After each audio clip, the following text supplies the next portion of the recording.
जय श्री राम जय श्री राम जय श्री राम जय श्री राम जय श्री राम जय श्री राम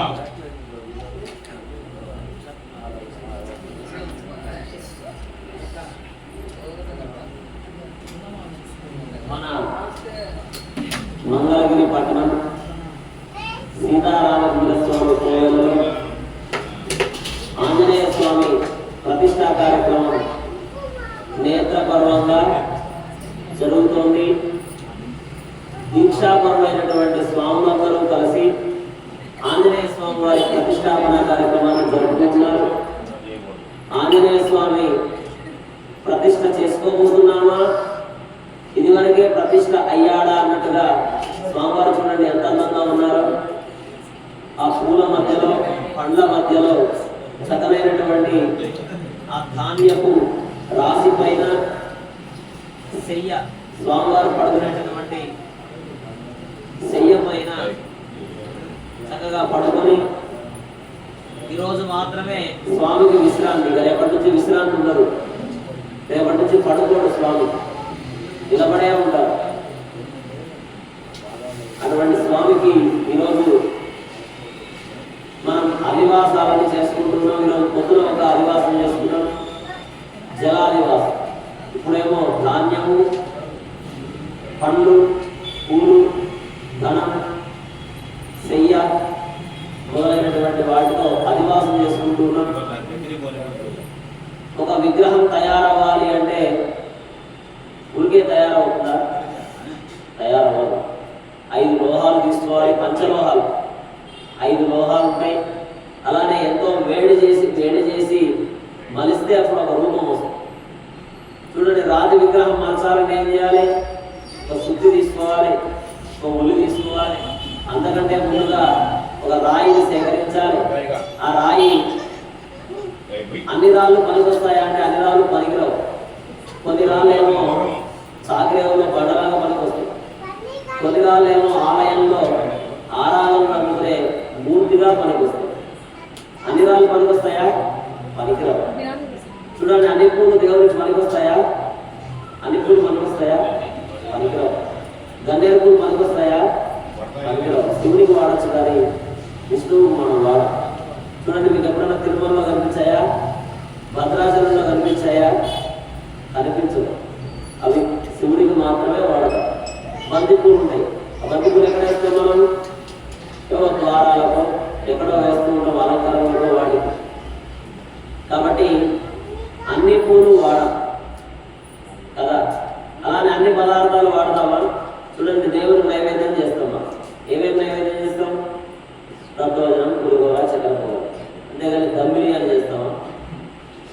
ఎందుకు చేయం? లేదు, మనం చెప్పలేము. కాబట్టి ఇలా ప్రతిదీ ఏదేది మనం వాడాలో ఏదేది వాడకూడదో ఆగమ శాస్త్రం చెప్పింది. ఏం చెప్పింది? ఆగమ శాస్త్రం.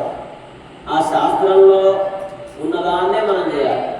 అంతే తప్ప ఎవరినో మెప్పించడానికో ఎవరినో అట్రాక్టివ్ చేయడానికో మనకు నచ్చినట్టుగా చేయడానికి లేదు. శాస్త్రం ప్రకారమే చేయాలి. చూడండి, ఉదాహరణకు మీ దగ్గర ఒక కారు ఉంది. ఆ కారులో డీజిల్ పోయాలా, పెట్రోల్ పోయచ్చా? డీజిల్ కార్లో ఏం పోయాలి? డీజిలే పోయాలి. అందులో లిమిట్ ఎంత? Speed limit 100, 120.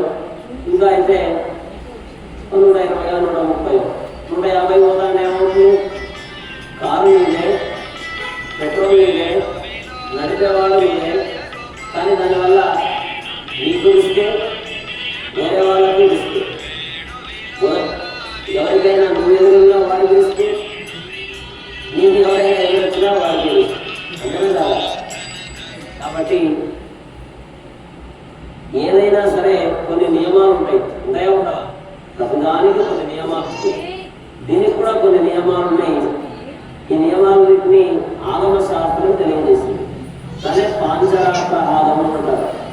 కాబట్టి ఆ ఆగమబద్ధంగా మనం చక్కనైనటువంటి స్వామివారి మూర్తిని కుంభకోణం నుంచి, ఎక్కడి నుంచి?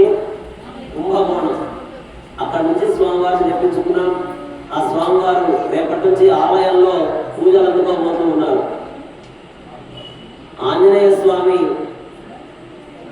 మనందరికీ గొప్ప బలాన్ని ధైర్యాన్ని ఇస్తాడు. ఏమిస్తాడు? బలాన్ని ఇస్తాడు, ధైర్యం ఇస్తాడు, సముద్రం అంత ధైర్యాన్ని ఇస్తాడు. మన దగ్గర ఏమీ లేకపోయినా సరే ఒకసారి ఆంజనేయ స్వామిని మనసులో కలుసుకుని మనోజవం మార్గ పుణ్యవేగం జితేంద్రియం బుద్ధి మతాం వరిష్టం వాతాత్మజం వానర యూధముఖ్యం శ్రీరామదూతం శిరసానమామి అంటూ శిరస్సు వంచి నమస్కరిస్తే చాలు మీకు కొండంత ధైర్యం వస్తుంది. ఏ పనైనా సరే అవలీలుగా చేసుకుంటూ ముందుకు పోవడమే తప్ప మడమ తిప్పడం, వెనదిరిగి చూడడం, మాట తప్పడం ఉండదు, మడమ తిప్పడం ఉండదు, వెనదిరిగి చూడటమే ఉండదు. బ్రేకులు లేని బృందాలుగా ముందుకు తోసుకుంటూ పోవడమే. అలా ముందుకు సాగుతూనే ఉండవు. ఎప్పుడు అంటే ఆంజనేయ స్వామి మన గరకాలలో ఉన్నాం, ఆంజనేయ స్వామి మనకు తోడుగా ఉన్నప్పుడు అసలు భయమే ఉండదు, అసలు ఆందోళనే ఉండదు. ఎవరైనా శత్రువులు మన దగ్గరికి రావాలంటే భయపడతారు. దయ్యాలు చూడండి, ప్రాకారం వరకు వస్తాయి, ఎంట్రన్స్ వరకు వస్తాయి, అక్కడ భయపడి పారిపోతాయి. దయ్యాలు దేవాలయానికి వస్తాయా? రావు. దేవుడి మన దగ్గరికి వస్తాయా? రావు. మీ దగ్గర ఆంజనేయ స్వామి ఉన్నాడు అనుకో, దుష్టశక్తులన్నీ దూరం అయిపోతాయి. కాబట్టి అటువంటి దుష్టశక్తులన్నింటినీ దూరం చేసేటటువంటి వాడు ఆంజనేయ స్వామి. అందుకని మనం ఏం చేయాలి? ప్రతిరోజు రామనామాన్ని పలకాలి. మనం చెప్పుకున్నాం కదా, పొద్దున జై శ్రీరామ్ జై శ్రీరామ్ అని పలుకుతూనే ఉండాలి. చాలా మంది అనుకుంటారు ఎప్పుడైనా పలకడం, పెద్ద ఇంద్రాలు పలకచ్చులే, ముసలి ఇంద్రాలు పలకచ్చులే, చాలా వయస్సు ఉంది కదా, చాలా సమయం ఉంది కదా అంటే దానికి ఒక మంచి పద్యం చెప్తారు. బ్రతికినన్నాడు నీ భజన తప్పనుగా మరణ కాలమునందు మరకునేమో ఆ వేళ యమదూతల కహమున వచ్చి ప్రాణము తెగిలించి పట్టునకు అని చెప్పి ఒక అందమైన శ్లోకం. ఏంటి దాని అర్థం అని అంటే, బ్రతికినన్నాడు నీ భజన తప్పనుగా, ప్రతిరోజు చేస్తూనే ఉంటారు, రామనామాన్ని పలుకుతూనే ఉంటారు. కానీ మరణకాలం నందు చూడండి, ఇక లాస్ట్ స్టేజ్, మంచం మీద ఉన్నాడు, మన దగ్గర ఏం మాట లేదు, ఉడుకు లేదు, పలుకు లేదు, అలా ఉన్నాడు. మరి అలాంటి సమయంలో పలుకుతాడా? పలకలేడు. కాబట్టి ఇప్పుడు వరకైతే ఏమవుతుంది? ఆ శక్తి అనేది నీ అకౌంట్లో ఉంటుంది, ఆ పుణ్యం అనేది నీ అకౌంట్లో ఉంటుంది. అప్పుడు నువ్వు వాడినా వాడకపోయినా నీకు ఉపయోగపడుతుందా పడదా? ఇప్పుడు బాగా డబ్బులు సంపాదించావు, నీ అకౌంట్లో ఉన్నాయి, నీకు ఏదైనా ఇబ్బంది వచ్చింది, కష్టం వచ్చింది, అప్పుడు వాడుకుంటావా వాడుకోవా? ఎలాగైతే వాడుకుంటామో ఇది కూడా అంతే. ఈ పుణ్యం అనేది నీ అకౌంట్లో ఉందనుకో, అది నీకు ఉపయోగపడుతూ ఉంటుంది. కాబట్టి నీకు ఎప్పుడు అవకాశం దొరికితే అప్పుడు రామనామాన్ని పలుకుతూ ఉండాలి, అంతేగాని ఫోన్లో చాటింగ్ చేసుకుంటూ ఉండకూడదు. ఎప్పుడు టైం దొరికితే అప్పుడు శ్లోకాలు స్తోత్రాలు వింటూ ఉండాలి, చదువుతూ ఉండాలి. అలా వినడం వల్ల, చెప్పడం వల్ల మనకు భగవంతుని యొక్క అనుగ్రహం అనేది కలుగుతుంది. కాబట్టి ఆంజనేయ స్వామి అనుగ్రహం మనందరికీ కలగాలి అని మన రాముల వారి సన్నిధిలో చక్కగా ఇప్పుడు మనం ధన ధాన్య ఫల పుష్ప శయ్యాదివాసం జరుపుకుంటున్నాం. ఒక అరగంట 40 నిమిషాల పాటు ఈ కార్యక్రమం అంతా జరుగుతుంది. ముందుగా ఇక్కడ సంకల్పం అయిన తర్వాత స్వామివారు పడుకున్నటువంటి ఈ శయ్యలోకి ఆయా దేవతల్ని ఆవాహన చేసి షోడశోపచారాలతో అర్చించి ఇంద్రాది అష్టదిక్పాలకులను ఆవాహన చేసి సంపాదాన్ని సేచనం చేసి తర్వాత ఆంజనేయ స్వామికి అన్నీ మనం వినిపిస్తాం. వేదం, రామాయణం, భారతం, భాగవతం, తర్వాత నామస్మరం, తర్వాత కీర్తన, తర్వాత భజన, దీంతో పాటు ఆంజనేయ స్వామి మాల వేసుకున్నటువంటి స్వాములందరూ కలిసి చక్కనైనటువంటి శ్లోకాలు వినిపిస్తారు ఆంజనేయ స్వామికి. ఇవన్నీ మనం స్వామికి చెప్పుకుంటాం. చెప్పుకొని చివరిలో ప్రార్థన చేసుకుంటాం, చేసి హారతిస్తాం. దాంతో మన ఈ పూట కార్యక్రమం ఇంకొక 6 గంటలో మన కార్యక్రమం పూర్తవుతుంది. రేపటి రోజున హనుమ జయంతి సందర్భంగా ఎన్నో విశేష కార్యక్రమాలన్నీ మన ఆలయంలో జరుగుతాయి. పొద్దునే స్వామికి అభిషేకం ఉంటుంది, అలంకారం ఉంటుంది, మణిసూక్త హోమం ఉంటుంది, సుముహూర్త సమయంలో ప్రతిష్ట ఉంటుంది, ప్రాణ ప్రతిష్ట ఉంటుంది, మహాకుంభాభిషేకం ఉంటుంది, తర్వాత ప్రథమ ఆరాధన, తర్వాత మహానైవేద్యం, మహామంగళహారతి, అందరికీ అన్నప్రసాదం వితరణ, ఇవన్నీ కూడా ఉంటాయి. కావున మనం అన్ని చాలా అద్భుతమైనటువంటి కార్యక్రమాలను కూడా రేపటి రోజున జరుపుకోబోతూ ఉన్నాం. కావున భక్తులందరూ మన సీతారామస్వామి కోవెలకు విచ్చేసి ఈ కోవెలలో జరిగే కార్యక్రమాలను పిలిపించి రామచంద్ర స్వామి వారి యొక్క అనుగ్రహాన్ని, చతుర్భుజుడైనటువంటి శంకు చక్రాలు ధరించినటువంటి ఆంజనేయ స్వామి వారి యొక్క అనుగ్రహాన్ని పొందుదాం. జై శ్రీరామ్, జై శ్రీరామ్, జై శ్రీరామ్, జై శ్రీరామ్. ఆచార్య ప్రాణాయామ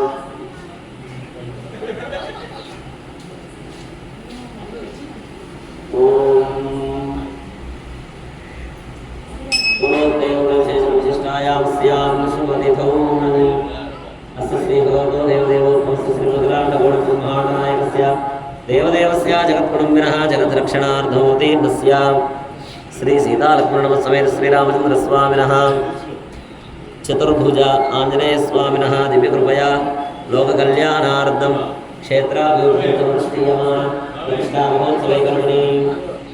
మీ గోత్రనామాలందరూ మనసులో చెప్పుకోండి. అందరూ మమ అనుకోండి. మమ క్షేమస్థైర్య విజయాభయాచార్యేశ్వర్యాధాన్య బ్రహ్మపుత్రోత్రాభివృద్ధ్యర్థం ఆచంద్రాభివంశాభివృద్ధ్యర్థం ఇష్టకామ్యార్థం ధనధాన్య ఫలపుష్ప శయ్యాదివాసం కరిష్యే ఇది సంకల్ప్య